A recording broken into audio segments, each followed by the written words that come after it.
क्या आईपीएल में चीटिंग होती है? क्या आईपीएल में भी मैच फिक्सिंग होती है? मुंबई और एसआरएच के बीच खेले गए मैच में ईशान किशन को जिस बॉल पर आउट दिया गया, तो वहां पर अब हर फैंस के जहन में यह बात क्लियर हो चुकी है कि यहां पर या तो अंपायर ने चीटिंग की है या फिर बल्लेबाज पूरी तरह से चीटिंग कर रहा था। क्योंकि जिस गेंद पर ईशान किशन को आउट दिया गया उस पर ना तो विकेट कीपर ने कोई अपील की, न ही गेंदबाज ने कोई अपील की और ना ही आसपास के साथी खिलाड़ियों ने कोई उस तरह से अपील की जिस तरह से अपील करके दबाव अंपायर पर बनाया जाता है और अंपायर आउट देते हैं। कभी कभी विकेटकीपर, गेंदबाज और आसपास के साथी खिलाड़ी जब जबरदस्त तरीके से अपील भी करते हैं तो उस वक्त अंपायर आउट नहीं देता है। लेकिन यहां पर जितनी आसानी के साथ अंपायर ने आउट दिया है और जितनी ही आसानी और मासूमियत के साथ ईशान किशन फील्ड से बाहर गए हैं, तो इसके बाद यहां पर सिर्फ सवालिया निशान ही है और हो सकता है कि इसका जवाब आपको मिले भी नहीं।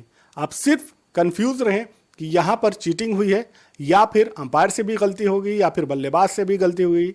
तो यहां पर अब सबसे पहले आप सवाल यह करेंगे कि अगर हल्का सा माइनर एज भी बल्ले या फिर उसकी कलाई पर लगता है तो वो सिर्फ और सिर्फ बल्लेबाज ही बता सकता है।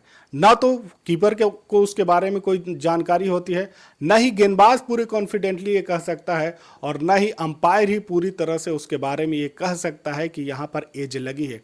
अगर बल्ले और ग्लव्स में कहीं भी एज लगी है हल्की सी, तो वो सिर्फ और सिर्फ बैट्समैन ही बता सकता है। तो सवाल यह है कि आखिर ईशान किशन को यहाँ पर यह कैसे नहीं पता चला कि गेंद और बल्ले के बीच में कोई संपर्क ही नहीं हुआ है। वो सिर्फ अंपायर की तरफ देख रहे थे कि आप मुझे जल्दी से आउट दे दीजिए। शायद अंपायर किसी और गेंद पर आउट देते तो चल जाता, लेकिन यहां पर अंपायर भी कंफ्यूज थे कि आउट देना है, नो बॉल देना है या फिर वाइड बॉल देना है। लेकिन अभी तक अंपायर का सिर्फ एक ही हाथ उठा था और अंपायर कंफ्यूज थे, कभी हाथ ऊपर, कभी हाथ नीचे, कभी दाएं। लेकिन उसके बाद आखिरकार जब गेंदबाज हल्की सी अपील करता है और उधर ईशान किशन मुस्कुराते हैं, तो उसके बाद फिर यहां पर अंपायर आउट दे देता है और बगैर कुछ कहे, बगैर रिव्यू लिए ईशान किशन फील्ड से बाहर चले जाते हैं। और उसके बाद जब अल्ट्रा एज चेक किया जाता है तो पता चलता है कि यहां पर तो कोई संपर्क ही नहीं है।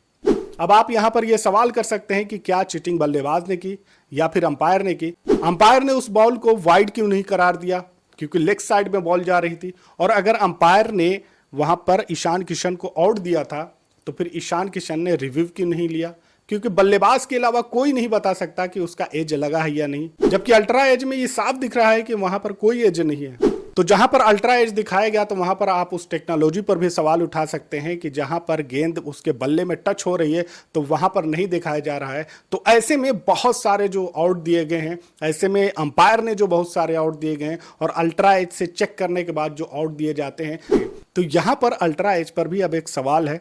शायद बल्ले में गेंद टच हुई होगी जिसकी वजह से वहां पर ईशान किशन पूरी तरह से जाने को तैयार थे और रिव्यू नहीं लिया, लेकिन अल्ट्रा एज में वो नहीं दिख रहा है। तो अल्ट्रा एज भी यहां पर सवालिया निशान है। यानी कि बहुत सारी चीजें हैं, इसका जवाब आपको नहीं मिल पाएगा, पूरी तरह से आप कंफ्यूज हो जाएंगे। ईशान किशन जिस तरह से वहां पर रिएक्शन देते हैं, मुस्कुराते हुए चले जाते हैं, कोई अपील नहीं होती है। अंपायर इतनी बुरी तरह से कंफ्यूज होते हैं कि उनका कभी आधा हाथ उठता है, कभी हाथ उठाते हैं, कभी हाथ नीचे करते हैं और आखिर में आउट करार देते हैं। इसके बाद मामला आता है थर्ड अंपायर का। थर्ड अंपायर इन तमाम चीजों पर गहरी नजर रखते हैं। इससे पहले आपने एक मैच देखा होगा, 2 से 3 दिन पहले का ही मैच है, जिसमें बल्लेबाज को आउट करार दिया जाता है, बल्लेबाज फील्ड से बाहर भी चला जाता है, डग आउट में जाकर बैठ जाता है। उसके बाद थर्ड अंपायर वहां पर उस गेंद को चेक करते हैं और उसके बाद वहां पता चलता है कि बल्लेबाज आउट नहीं है। बल्लेबाज को वहां से बुलाया जाता है और उसके बाद फिर वो दोबारा बल्लेबाजी शुरू करता है। अंपायर ने आउट दे दिया, बल्लेबाज फील्ड से बाहर चला गया, लेकिन उसके बाद अब थर्ड अंपायर पूरी तरह से अपना टेक्नोलॉजी लेकर वहां पर आते हैं और ये बताते हैं कि आपने जो आउट दिया है ये आउट नहीं है, बल्लेबाज आउट नहीं है, बल्लेबाज को वापस बुलाइए। लेकिन यहां पर ईशान किशन के मामले में ये चीज क्यों नहीं हुई? ईशान किशन के मामले में जो टेक्नोलॉजी ये चेक कर रहे थे, जहां पर अल्ट्रा एज में दिख रहा है कि बल्ले और गेंद के बीच में कोई संपर्क नहीं है, तो फिर ऐसे में ईशान किशन को क्यों नहीं बुलाया गया? और साफ दिख रहा है कि यहां पर आउट नहीं है, तो ऐसे में ईशान किशन को बुलाना चाहिए था। यहां पर थर्ड अंपायर क्या कर रहे थे? तो ईशान किशन का ये आउट होना, ईशान किशन का आसानी के साथ चले जाना, ईशान किशन को अंपायर जिस तरह से आउट देते हैं, विकेट कीपर अपील नहीं करते हैं और वहां पर कमेंटेटर भी ये कहते हैं कि ये वाइड बॉल है, लेकिन उसके बाद अंपायर आउट दे देते हैं।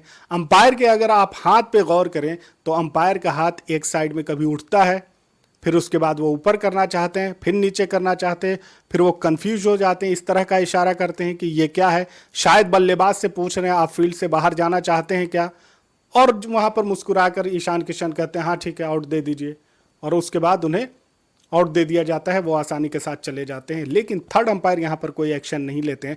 तो ये सारी चीज़ें हैं। अब यहाँ पर आपको ये नहीं समझ में आएगा कि चीटिंग किसने की, बल्लेबाज ने की, अंपायर ने की, थर्ड अंपायर ने की, टेक्नोलॉजी वहाँ पर गलत थी। अगर बल्ले पर गेंद टच नहीं हुई है तो फिर यहाँ पर पूरी गलती ईशान किशन की है। तो वहां पर ईशान किशन को रिव्यू लेना चाहिए था, लेकिन ईशान किशन ने रिव्यू नहीं लिया। इसका मतलब यह है कि उनको पता था कि गेंद बल्ले में टच हुई है, और अगर गेंद बल्ले में टच हुई है तो फिर वो अल्ट्रा एज में क्यों नहीं दिख रहा है। अब या तो अल्ट्रा एज गलत है या फिर ईशान किशन ने चीटिंग की है। क्या आपको लगता है कि इस तरह की चीजें, इस तरह के जो पूरा यहां पर ये इंसिडेंट हुआ है, इसका जवाब मिल पाएगा? कई सवाल हैं। आरआर ने भी मैच फिक्सिंग का इल्ज़ाम लगाया, उसका भी कोई जवाब उस तरह से नहीं मिल पाया।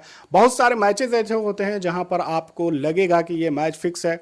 इस पूरे मुद्दे पर आपकी क्या राय है कमेंट में ज़रूर बताएं। चैनल पर नए हैं तो इसे सब्सक्राइब कर लें, फेसबुक पर देख रहे हैं तो इसे फॉलो कर लें और बेल आइकन ज़रूर दबा लें ताकि हर वीडियो आप तक जल्द से जल्द पहुँच सके।